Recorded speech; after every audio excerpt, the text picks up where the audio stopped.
woman's near-death experience in Crash Unveils Universal Connection. First, I remember opening my eyes in a bright white room. There were 6 tall, glowing beings, maybe angels, surrounding me with love. Hey everyone. Thanks for tuning in today. We wanted to take a second to thank you, the community.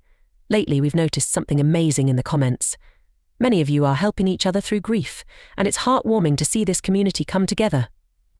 That's why we've partnered with today's sponsor, BetterHelp, the world's leading online therapy platform. BetterHelp connects you with licensed therapists trained to listen and provide valuable, unbiased advice. They can help with depression, grief, anxiety, relationships, trauma, and more. By using the link in the video description, you not only support this channel but also get 10% off your first month of therapy. With BetterHelp, you have the freedom to communicate the way you want, whether through text, call, or video. In most cases, you'll be matched with a therapist within 48 hours or less and have the flexibility to schedule sessions at your convenience. You can even switch therapists free of cost. If you've lost somebody or are going through a painful experience, consider BetterHelp. Click the link in the description for a 10% discount on your first month of therapy. Now, about my near-death experience at 19. I had just graduated high school and was modeling while working in bars to make money. Feeling burnt out, I started receiving offers from clients for trips. I agreed to one to Atlanta, thinking it was innocent. However, it became clear he had other intentions. After a frightening encounter, I realized I needed to reassess my choices. Falling asleep in my hotel room, I pondered the direction of my life, wondering if I was pushing boundaries too far. I had another trip lined up to see a Chiefs game in Minnesota on Christmas Day, and I questioned my involvement in this lifestyle. I thought, okay, the customer had invited me to that one, and that one felt a little safer. It was a friend of the bar owner. But you know how safe is that I was thinking about this upcoming trip, and I saw myself getting in the car but not getting to the airport. I thought, this is so weird. Why can't I even imagine myself going there? So I fell asleep that night in this hotel room with this crazy situation I was in, pondering all this. I woke up in the middle of the night, and I thought, I'm going to be in a car wreck, and it's going to be a miracle if I survive at that moment. I shut it down and thought, oh, you're going to self-fulfill a prophecy. Don't even manifest something like that. I pushed myself to go back to sleep. But then, a couple of months later, on Christmas Day, I had moved back in with my parents, trying to get my life back together. We had our morning rituals, opened gifts, and had meals. Then, my family left for my grandparents' house, and I went upstairs to take a nap since I was tired. I had to leave later that day for the airport. When I woke up late and hadn't even packed. I remember throwing everything into the suitcase, rushing out the door, and jumping in my car, a Dodge Colt B. I drove through town, a small Kansas town, Ottawa, and got on the highway. I was wearing my seatbelt, even though it wasn't necessary at that time. I had been having this intuition that I needed to wear it for the last 2 weeks before this. As I drove, I was going about 70 miles an hour, slightly over the speed limit. I was passing a car and thought, okay, I need to pick up the phone and call this guy. I might be a little bit late, but I'm going to be there. Phones back then were like little bags, and mine was on the floorboard of the passenger side. I thought, let me just go over this bridge and pass this car, and then I'll do that. I remember going over the bridge, almost past the car. I took off my seatbelt and bent over to pick up the phone. As I came up, I came close to hitting the car I was passing, so I swerved to miss it. My car nose dived into the median. Now, Kansas highways have 2 lanes of traffic and a big grassy median. My car flipped end over end across that entire median and across the other 2 lanes of traffic. They found me about 40 feet from the car, face down and turning blue when they pulled me out. What I discovered was that the car behind me and the next car from the other direction were both driven by nurses. Thank goodness for some divine order at play. They were the ones who informed me of what had happened and what they saw. It was some time later when I met them. One of the nurses, while I was unconscious, attempted to keep my airway open until the ambulance arrived. They rushed me to Ransom Memorial Hospital in Ottawa, Kansas, just outside where the accident occurred. I was coming from there because there was a trauma doctor starting a unit there, and she happened to be there that day. Otherwise, they would have taken the extra 20 minutes to ambulance me to Overland Park, and I probably wouldn't have made it, they said. When they got me to Ottawa, they airlifted me to Kansas City. I spent a month in a coma at the hospital there. Then they transferred me to a neurological hospital in Gardner, Metab Brook Hospital.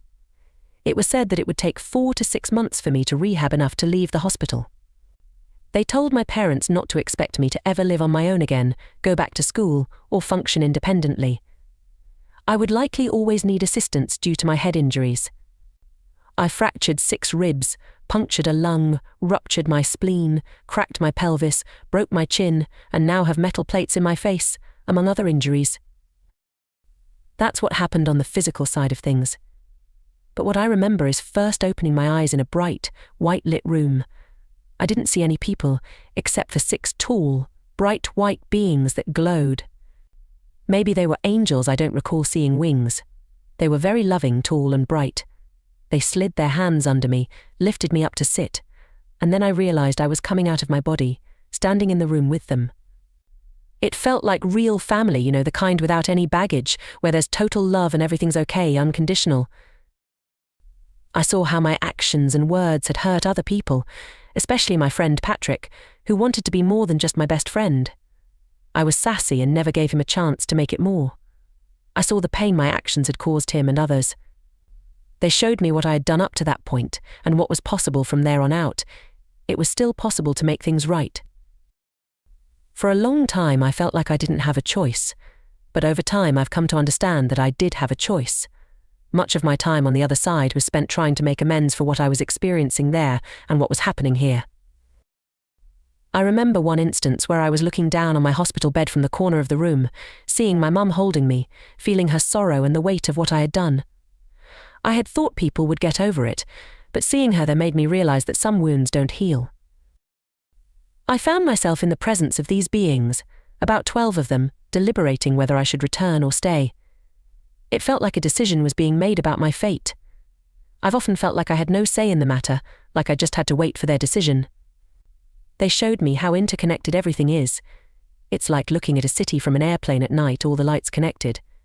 If one goes out, it affects the others. I understood that if my light went out, it would affect many people.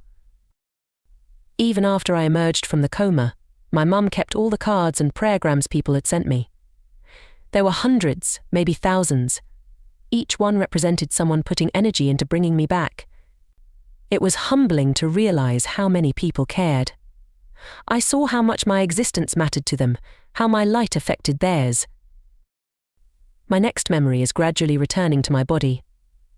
It's not easy, it takes effort. I remember waking up once to see my friend Patrick by my bedside. They only allowed a few visitors at a time, but my family practically lived in the waiting room. Patrick was there, half dozing. I tried to get his attention, and when he woke up, I felt overwhelmed by the love I saw in his eyes. It was like the love I experienced with those beings on the other side. Love is the fabric of everything, and I saw it in him. After that moment, I drifted back into unconsciousness, but even after I woke up fully, I could still see the light in people. It's always there, even if we can't always see it. It's just harder to see with all the illusions our minds create. Eventually, they transferred me to the neurological hospital. I have memories of being awake in the ambulance as they transferred me to the new hospital. Once there, I recall being placed in a hot tub the first time I'd had a hot bath in months due to all the tubes attached to me. That's when my memory started to become clearer. From that point on, I knew I wanted to help people heal and find their way back to the awareness I had experienced. I began sharing my experience of the beings I encountered on the other side, starting with my dad. However, his rational explanation that it was just a dream or imagination left me feeling overwhelmed, so I kept many of my memories to myself. Despite this, I couldn't shake the feeling that there was more to it, leading me on a journey of exploration. I moved to France, where I had experiences that both unraveled and deepened my understanding of following the light and expanding one's consciousness. After the accident, I quickly recovered physically and returned to school and independent living. Initially, everything felt blissful. I saw love and light everywhere. But I also felt the harshness of the world more intensely, which led to a period of depression and suicidal thoughts. Journaling became my outlet, and through it, I began to receive guidance from what I call the counsel I met on the other side. This led me to pursue massage therapy, which became my healing practice. For the past 30 years, I've been practicing intuitive healing, initially in Kansas and now in California. In California, my intuitive work gained traction, and I started openly discussing my near-death experience. Now, after 30 years, I continue to work with clients both in person and remotely, guiding them on their healing journeys.